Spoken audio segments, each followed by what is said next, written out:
Okey, Assalamualaikum warahmatullahi wabarakatuh. Hari ini adalah kelas untuk bakal-bakal ejen yang ingin menduduki kelas takaful. Exam takaful, sorry. Okey, jadi hari ini kita nak cover tajuk bab 5 iaitu prinsip dan model perniagaan takaful. Okey? Okay. So, apa perasaan Najwa untuk Berdebar. ada tak yang rasa bila baca tu ada tak faham ke? Ada. Ada. Sebab tak pernah lagi ni kan. Tapi bila baca ini apa ada. Okey. Okey. So maksudnya bagus tak kalau boleh diberi sedikit penerangan? Bagus. Senang okey. sikit lah faham dan ingat. Okey. So hari ini kita akan cover beberapa prinsip-prinsip asas takaful, ya, di mana prinsip-prinsip ni perlu diikuti sebab dia adalah foundation untuk takaful, ya. Okey. So pertama sekali kita nak faham dulu perkataan yang dimaksudkan dengan yang pertama, kepentingan boleh takaful ataupun kepentingan boleh lindung. Okey? Okey. So perkataan tu dipanggil boleh lindung. Okey, apakah sebenarnya maksud ayat ni? Okey, kalau kita tengok dalam buku ni iaitu buku yang ni buku teks peperiksaan asas takaful ni. Okey, pada muka surat 36 dia mengatakan bahawa istilah kepentingan boleh takaful merujuk kepada manfaat atau faedah seseorang yang ada pada sesuatu objek atau orang yang dilindungi. So it means that it's very technical kat sini. Bahasa mudah dia macam ni. Kita hanya boleh melindungi sesuatu yang milik orang tersebut. Okey, contoh. Katakanlah kita bercakap tentang kereta. Okey, boleh lindung. Okey. So kereta ni kalau kita nak ambil satu takaful untuk lindungi dia, untuk protection, okey, dia hanya boleh dimiliki oleh pemilik dia. Okey, itu maksud dia boleh lindung. Jadi sebab apa pemilik sahaja yang boleh menjadi orang yang dibenarkan? Sebab dia mempunyai hak terhadap kereta ini. Betul? Contohlah kereta Najwa. Tiba-tiba kereta tu atas Najwa yang punya. Tiba-tiba akak kata, okey, akak nak ambil satu insurans kereta tapi letak atas nama akak. Jadi tidak dibenarkan sebab dia kata boleh lindung dekat situ. Okey, itu berkenaan dengan perkara-perkara yang melibatkan objek. Okey, kalau rumah pun macam tu. Okey, so bangunan pun macam tu. Siapa punya? Okey, mesti ada hak terhadap barang bangunan tersebut. Begitu juga dengan orang yang ada hubungan. Contoh, ini adalah seorang ayah. Ini adalah seorang anak. Okey, andai kata ayah ni nak ambil untuk anak, boleh. Sebab apa? Ini adalah dianggap boleh dilindungi sebab ayah dengan anak ni dia ada perkaitan. Okey, maksudnya ambil polisi untuk anak dibenarkan menggunakan nama ayah. Jadi dalam keadaan di mana anak tersebut dikira anak angkat. Kalau anak itu adalah anak angkat, maka dia punya hak boleh lindung mesti dalam bentuk undang-undang kebenaran daripada undang-undang, iaitu kita menggunakan surat angkatan. Okay, tanpa surat angkatan tidak dibenarkan ayah angkat tadi mengambil polisi untuk anak tadi. Sebab apa? Tidak ada kepentingan boleh lindung. Ada apa-apa soalan tak untuk prinsip pertama ni? Maksudnya kalau untuk apa kat sini orang yang dilindungi tu, kalau hak tu pergi contohlah kan, kalau anak dia tu dia ambil polisi untuk anak dia, tapi kalau kata hak macam duit ke apa ke dapat ayah dia ke atau macam mana? Okey. Kira ayah dia tu pemilik hak pada anak dia ke? Ya, betul. Okey, betul. So, ayah dia macam pemilik hak pada anak dia lah. Ya, betul. Okey. Jadi, boleh tak kita ambil satu boleh tak kita lindung sesuatu harta ataupun another human being tanpa kita ada hak kat situ? Tak boleh. Okey, itu prinsip yang mengatakan boleh lindung. Very simple. Tapi kalau kita baca, Kalau kita tak ada hak memang kita tak boleh lah. yes, kita tak boleh. Bolehlah. Contoh kat sini dia kata pasangannya atau anaknya. Okey, jagaan yang masih di bawah umur majoriti ketika kontrak terkaful dikuatkuasakan, pekerjanya dan seseorang yang ia bergantung sepenuhnya atas sebahagian perbelanjaan sehari hidup. So ini semua contoh-contoh di mana kepentingan boleh takaful. Okey, so itu yang pertama. Yang kedua dipanggil kewajipan penuh percaya mutlak. Okey, penuh percaya mutlak. Macam teknikal sangat. Apa maksud ini? Okey, andai kata seseorang mengambil takaful daripada seorang ejen. Okey, so ini adalah satu syarikat Pru BSN contohnya. Dia ambil satu ini adalah ejen dan ini adalah pemegang polisi lah. Okay. Maka apabila ejen itu berjumpa dengan pemegang polisi maka akan menyatakan keadaan kesihatan dia, keadaan keuangan dia. Maka semua itu akan dideklarasikan kepada ejen tersebut. Dan ejen tu tadi, dia akan mendeklarasikan kepada dalam dokumen untuk submission kepada Pru BSN.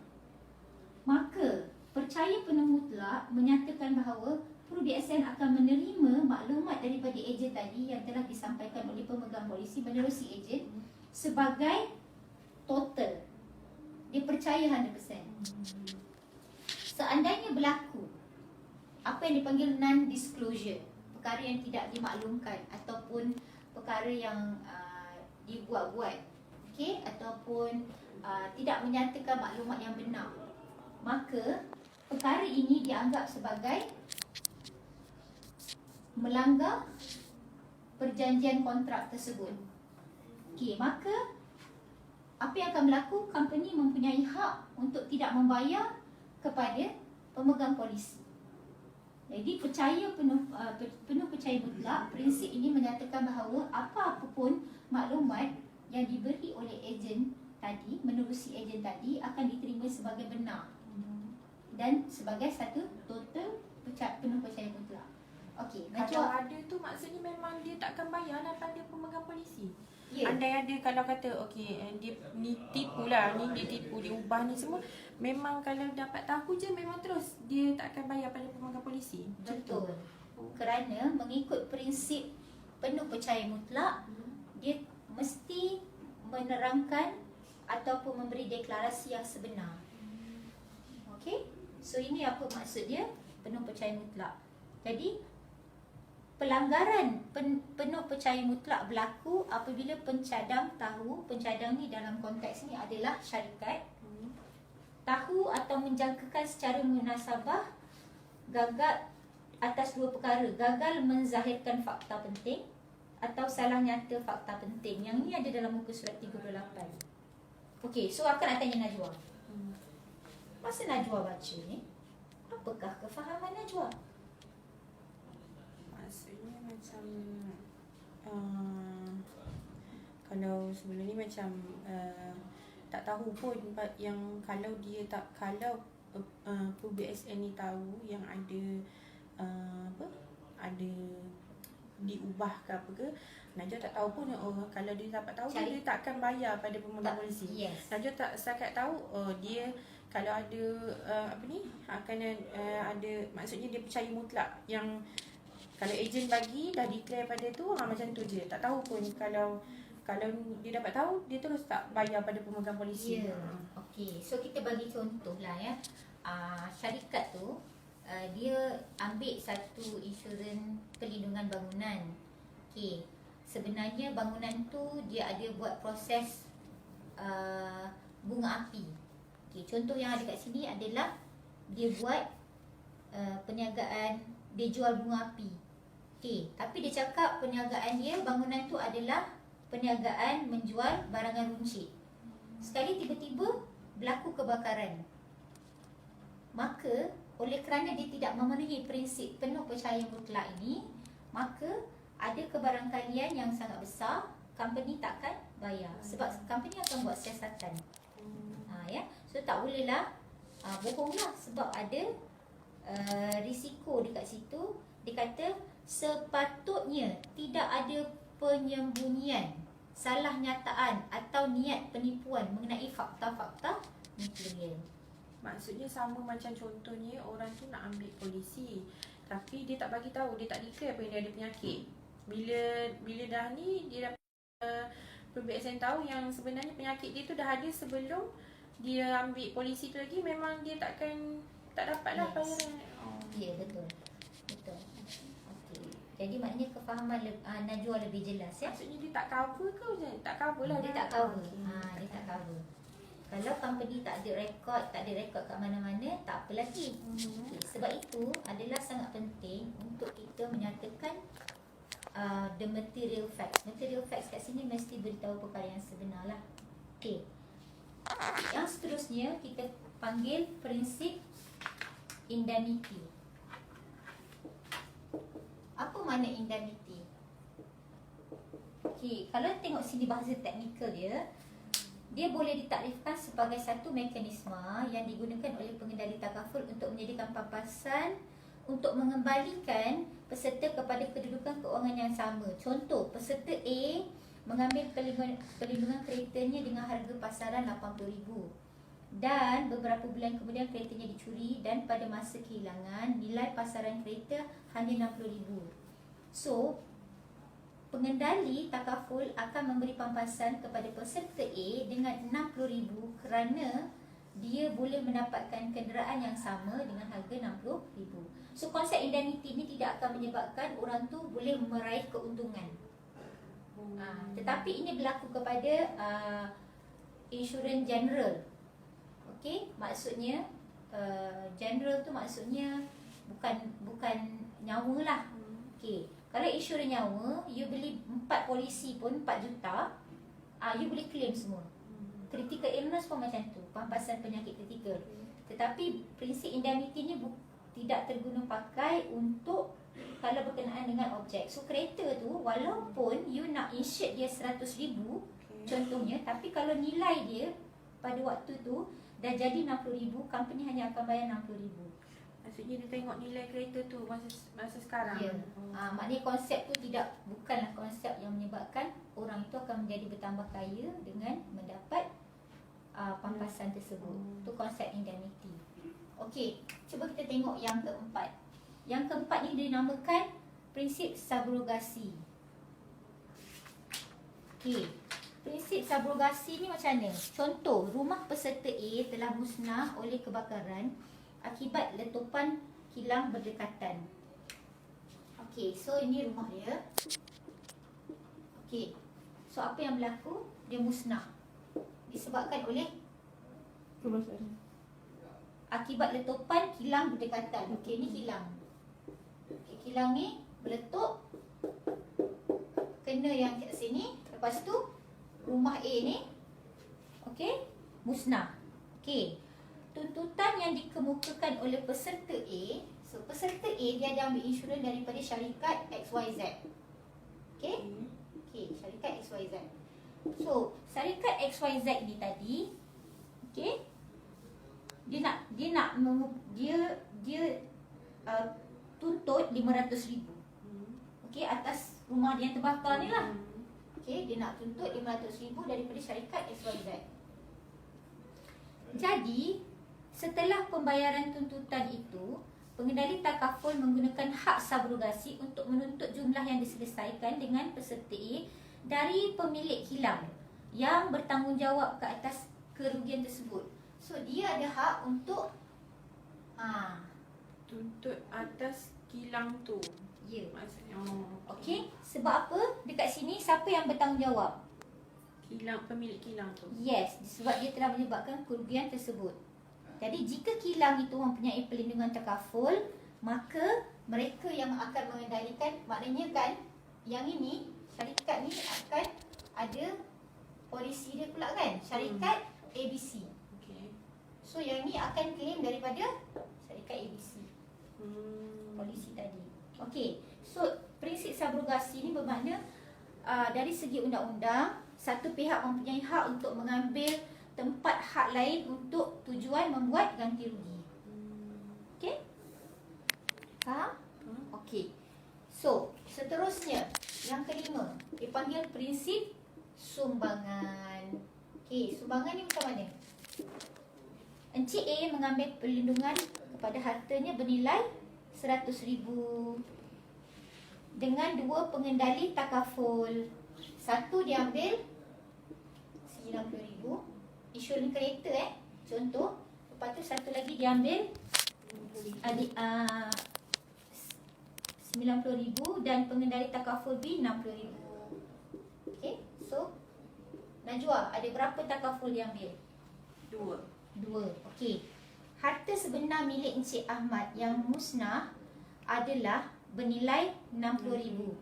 Maka Encik Ahmad boleh menuntut kerugian sepenuhnya sebanyak daripada sini 60,000 persen, ataupun dia ambil sini. Maksudnya salah satu antara dua ni? Ya. Oh. Tidak boleh melebihi 60,000 sebab kerugian dia hanya 60,000.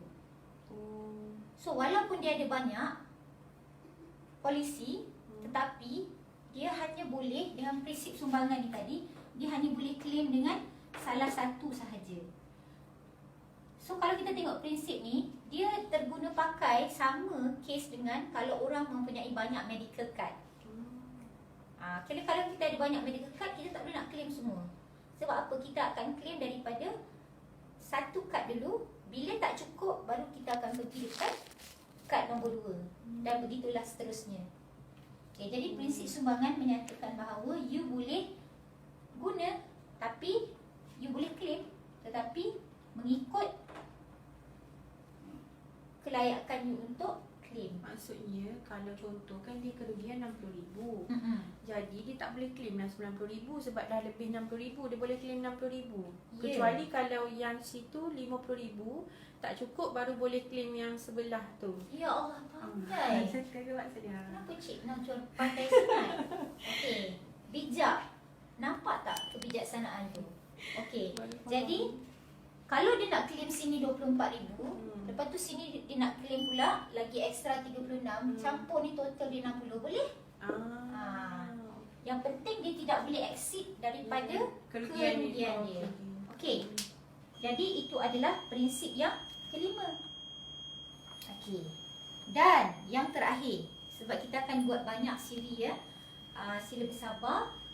Jadi prinsip terakhir ni yang keenam dipanggil prinsip sebab terhampir. Macam tak ada ruangan, jadi saya akan padam. Okey, saya padam yang ni. Sekejap lagi kita ulang balik ke-6 prinsip tadi. Yang keenam dipanggil prinsip sebab terhampir. Kenapa nama dia sebab terhampir ni, Najwa?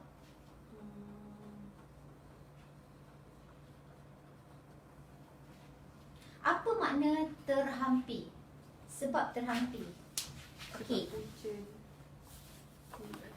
Okey, contoh dia kita tengok Okey. Okey, seseorang itu memiliki, kita tengok Najwa, dia ambil satu polisi. Polisi itu adalah polisi kemalangan. Okey. Jadi polisi ini diambil oleh seorang lelaki yang berusia 60 tahun. Polisi kemalangan. Okey. Kita ada seorang lelaki yang sangat handsome di belakang sana. Ya. Okey. Okey. So andai kata lelaki itu mengambil polisi yang kemalangan. Okey, tiba-tiba, tetapi bukan lelaki di belakang itu, yang di belakang itu saya suka. Okey. Jadi lelaki itu sedang dia memandu, tiba-tiba dia kena serangan jantung. Oleh kerana serangan jantung tersebut, maka dia telah mengalami kemalangan. Okey, apabila dia mengalami kemalangan, maka dia cedera. Betul? Tetapi persoalannya, apakah kemalangan itu disebabkan oleh betul-betul kemalangan atau disebabkan oleh keadaan kesihatan dia? Sebab keadaan kesihatan dia. Bijaksana kali kedua. Jadi, oleh kerana sebab terhampir dia adalah serangan jantung, maka sakit dia itu tidak layak ataupun kemalangan tersebut dia tidak melayakkan dia untuk mendapat rawatan disebabkan oleh kemalangan. Oh, dia dapat, kalau jantung boleh, kalau kemalangan tak boleh? Tak, maksudnya kalau kemalangan boleh sebab Oh, kemalangan boleh, Ya. tapi jantung tu tak boleh lah. betul. Oh. Sebab dia ambil polisi yang melindungi oleh disebabkan oleh kemalangan. Tapi Maksudnya kemalangan tu je lah yang dia cover. Jantung dia tak terlibat lah. tidak, Oh. tidak terlibat. Masya Allah, bijaksana betul Cik Najwa kita ya. Jadi kalau kita tengok kat sini kan, kita tengok ni contoh yang dalam buku. Kalau you tengok contohnya ada pada muka surat 41. Okey, dia cakap kat sini pengendali takaful. Okey, maknanya insurance company ni dia tolak claim seorang peserta mengenai kerosakan komputer riba-nya. Okey, jadi apa yang berlaku, komputer riba dia ni, laptop dia ni telah dicuri dan dijumpai oleh polis, tetapi pencuri telah pun memecahkannya. Okey, walaupun peserta mempunyai perlindungan semua risiko untuk komputer riba, tetapi ia tidak termasuk dalam perlindungan kecurian. So, company tak bayarlah sebab disebabkan kecurian, ya, yang pecahkan disebabkan oleh pencuri tadi. So dia bukanlah bukanlah jenis perlindungan untuk jenis kecurian. Kerosakan je lah kalau ni. Kalau sebab kecurian tak ada lah kan. Ya, dia hanya cover mengikut apa yang dilindungi. So kalau kita tengok kat sini, banyak kes-kes yang kita tengok orang yang tidak berapa faham tentang takaful. Dia rasa bila dia ambil dia beli satu insurans ataupun satu takaful perlindungan, dia rasa macam benda tu dah cover semua benda. Ya, so kita pernah berlaku peristiwa yang benar di mana seorang ini adalah kisah benar, seorang anak dia bawa ayah dia yang kena accident. Okey, bawa ayah dia accident langgar pagar rumah. Okey. Kemudian bila dia sampai ke tempat kecemasan, adik-beradik semua dipanggil. Dia kata tak apa, bawa ayah pergi private hospital sebab dia yakin sebab ada medical card. Kemudian bila sampai kat situ, doktor pun cakap, oh ayah awak kena serangan jantung, kita kena buat operation lah. Okey, jadi adik-beradik ni nak kumpul-kumpul duit semua kerana yakin yang nanti boleh claim dengan syarikat insurans. Jadi pada waktu tu akak tanya dia, okey, polisi ayah ni medical ke ataupun accident? Jadi dia kata tak tahu. So bila tengok balik, oh rupanya memang untuk accident sahaja. So Kak Eti bagi tahu, tolonglah standby, bagi tahu adik-beradik, kebarangkalian besar syarikat tak akan bayar sebab ayah mengalami serangan jantung. Jadi walaupun dia accident, tetapi pada waktu tu operation tu akan dibuat adalah atas serangan jantung tadi. Okay? Jadi rawatan untuk kemalangan je yang cover. Untuk yang belah untuk jantung tu tak kena bayar lah. Memang dia kena bayar lah. Tapi oleh kerana pada waktu tu rawatan yang akan dibuat tu, doktor akan tuliskan prosedur dia nak buat apa. Kan? Dia nak buat prosedur untuk serangan jantung tadi kan. Kita pun tak tahu apa proses dia, tapi kebarangkalian besar lah nanti doktor tulis diagnosis, dia tak akan lepas. Okay, sebab dia kena serangan jantung dulu. Itu sebabnya prinsip sebab terhampirnya dia akan tengok yang mana satu, which one is the cause. Ya. Okay, jadi kita cover yang tu dulu.